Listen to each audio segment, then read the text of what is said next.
My thanks to the organizer for giving me this opportunity. Title of my talk is Expansive Action of Automorphism of a Locally Compact Group G on Sub G.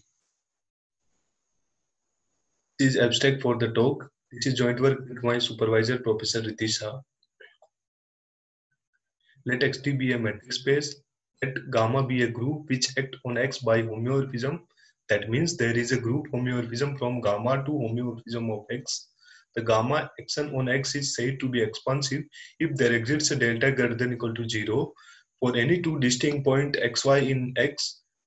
The distance of gamma x, gamma y is bigger than delta for some gamma in gamma. A homeomorphism phi of x is said to be expansive if the group generated by phi act expansively on x, or equivalently we can say that phi action on x is expansive. Let G equal to Rn, then T is expansive if and only all its eigenvalue are of absolute value other than 1. The same is true for n dimension torus n greater than equal to 2. The unit circle as well as closed 0 to 1 does not admit any expansive homeomorphism. So these are some basic results for expansive homeomorphism which we are using in our next theorem. Let X be a compact metric space, then following hold for any homeomorphism phi of X. If phi is expansive, then phi raised to A has only finitely many fixed points. If expansiveness carries over the smaller subspace. And third one says that phi is expansive if and only phi raised to n is also expansive.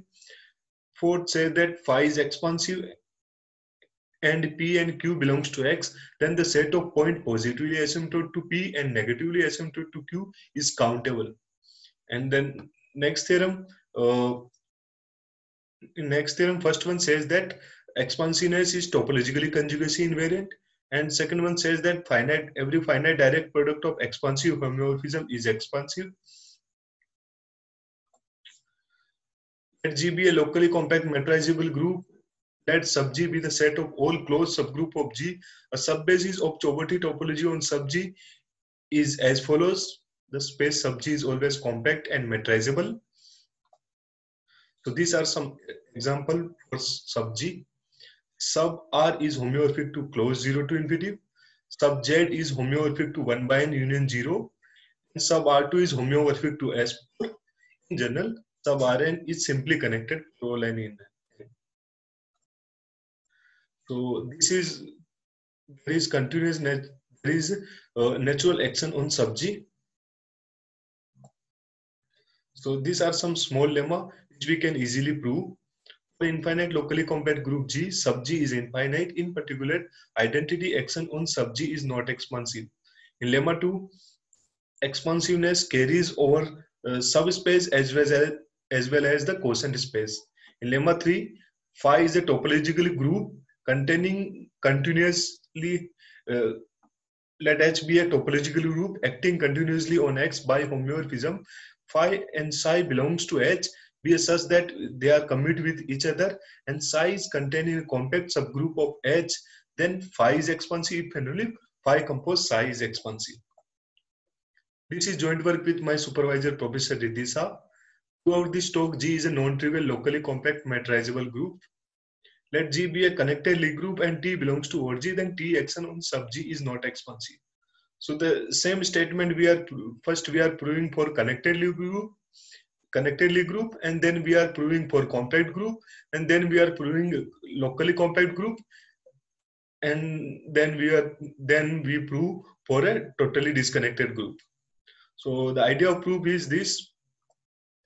If G equal to R, then sub R is homeomorphic to closed 0, 1, and we know that there is no expansive homeomorphism on closed 0, 1. Therefore, T action on sub R is not expansive. If G equal to R2 and if T has a real eigenvalue, then we get a one-dimensional subspace which is isomorphic to R. Therefore, T action on sub G is not expansive. If T has a complex eigenvalue, then T equal to T times ARA inverse, where A is orthogonal matrix and T times identity is not expansive. So using lemma 3, we can say that T action on sub R2 is not expansive. If G is isomorphic to Rn, then we get either one-dimensional subspace or two-dimensional subspace. That means that is isomorphic to R or R2, and we already seen for R and R2 case. Therefore, T action on sub Rn is not expansive. If G is not isomorphic to Rn, then we take the largest connected closed soluble normal subgroup of G, and suppose R is non-trivial, then we take the commutator of that. These are close connected characteristic subgroup of G. As R is solvable, Rk is non-trivial and Rk is isomorphic to this. We already seen for Rn case, if n equal to 0, then then n dimension torus, we can take the nth roots of unity, that are the group, and we get infinitely many groups that is fixed under this action. Therefore, T action on sub G is not expansive. If R is trivial, then G is a semi-simple, and we know that inner automorphism of G is inner automorphism of G is a subgroup of finite index in OG. Therefore, some power of T is inner automorphism. If order of X is finite, then some power of T raised to n is identity, and we know that identity action on sub G is not expansive. And if X generates an infinite group, then we take the closure of group generated by X, X square, and so on. They are fixed point under this action. Therefore, T action on sub G is not expansive. Let G be a locally compact group. Let G be a compact group, and we say that G satisfies descending chain condition if for every decreasing sequence of closed T invariant subgroup of G, after some stage it will be same.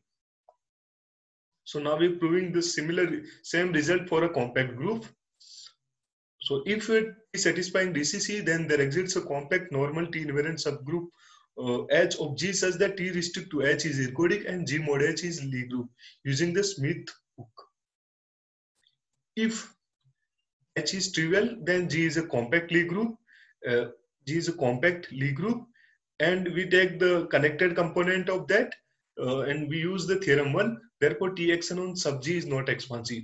If H is non-trivial, then it is infinite and restriction ergodic and T satisfying DCC.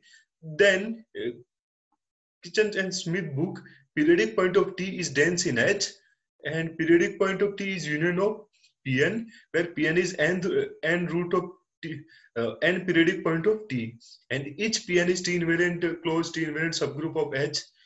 If some Pn equal to periodic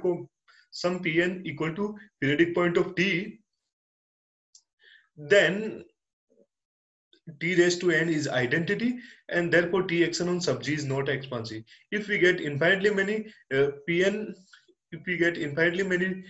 distinct Pn, then we get these are the fixed point under this action on sub G. Therefore, T action on sub G is not expansive. Now we are proving for connected locally compact group. So any connected locally compact group, there exists a largest compact normal subgroup K such that G mod K is a Lie group. If K is finite, then G is a Lie group, and we take the connected component we already know for the Lie group case. And if K is infinite, then we already know for compact case as well. Therefore, T action on sub G is not expansive.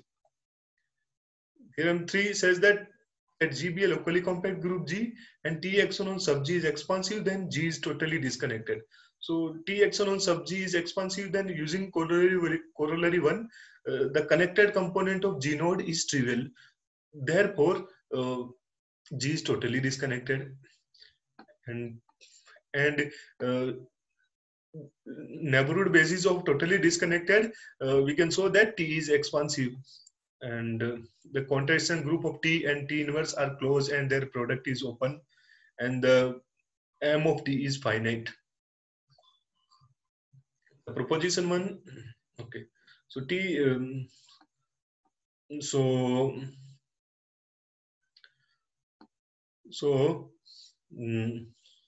only part follow from the previous theorem. Now we are proving if part. If T is expansive, then is look like this, and under this action it is enough to prove t equal to p times identity action on sub qp is not is expansive.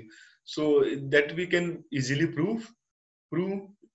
Okay, so in two, uh, any automorphism is look like this: some power of t equal to s into a into d, where s, a, d are semi-simple unipotent diagonal matrix, and they are commute with each other, as well as they generate a relatively compact group using the Wang results. And we can take u equal to s into a, then t raised to m equal to u into d equal to d into u, and we use the lemma 3. Therefore it is enough to prove t action on sub g is not expansive. And for proving this, it is enough to prove for n equal to 2, and we take the one parameter subgroup,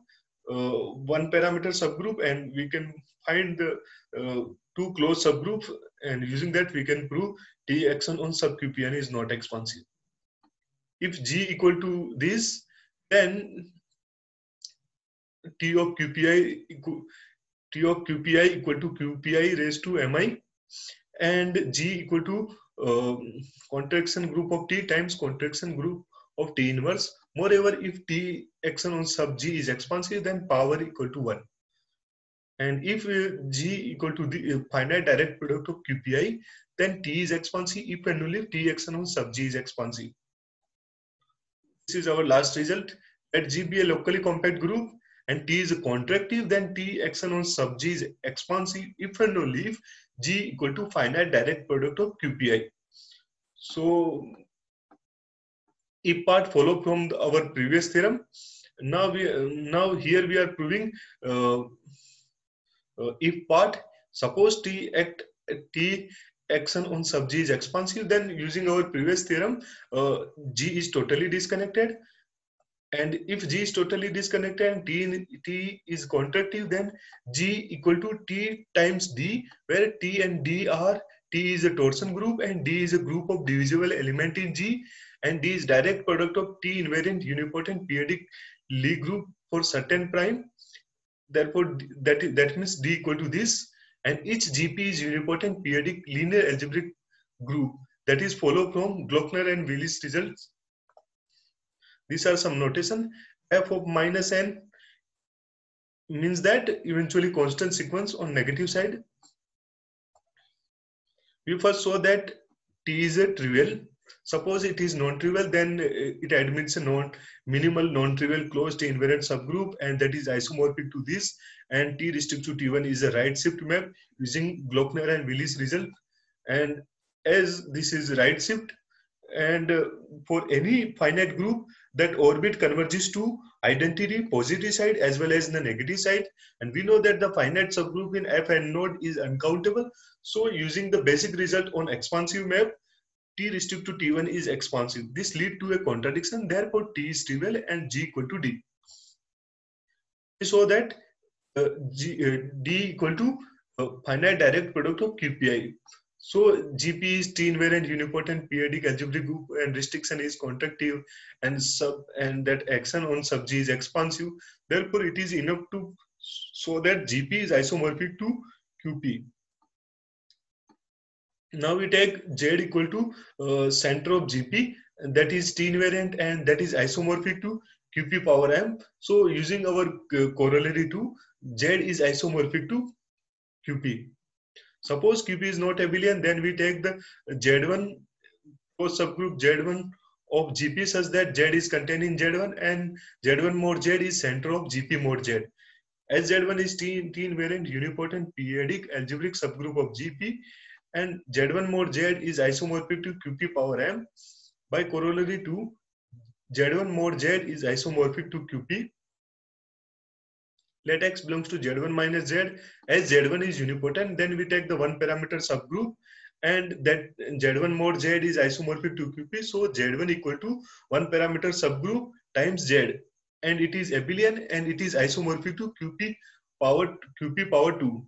By corollary to T action on sub G is not expansive, which lead to a contradiction because T action on sub G is expansive. Hence GP is abelian and GP is isomorphic to QP. These are some reference. This talk is based on this paper. These are some more reference. Thank you for your attention.